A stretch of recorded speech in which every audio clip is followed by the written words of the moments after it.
কাটোয়া মহকুমা পুলিশ প্রশাসনের পক্ষ থেকে গোপীনাথ মেলায় আগত সকল পুণ্যার্থীকে জানাই আন্তরিক শুভেচ্ছা। পুণ্যার্থীদের জন্য রইল সতর্কীকরণ বার্তা। বিচ্ছিন্নভাবে কোথাও স্নান করতে যাবেন না। বিভিন্ন স্থানে নদীখাতের গভীরতা বৃদ্ধি পেয়েছে, সেক্ষেত্রে দুর্ঘটনা ঘটে যাওয়ার প্রবল সম্ভাবনা রয়েছে। তাই গঙ্গার ঘাটে নির্দিষ্ট ঘেরা জায়গায় স্নান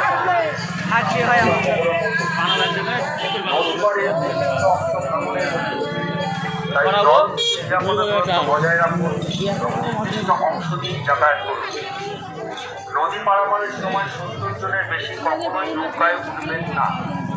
কোনো দুর্ঘটনা ঘটলেই নিকটবর্তী পুলিশ ক্যাম্পে যোগাযোগ করুন।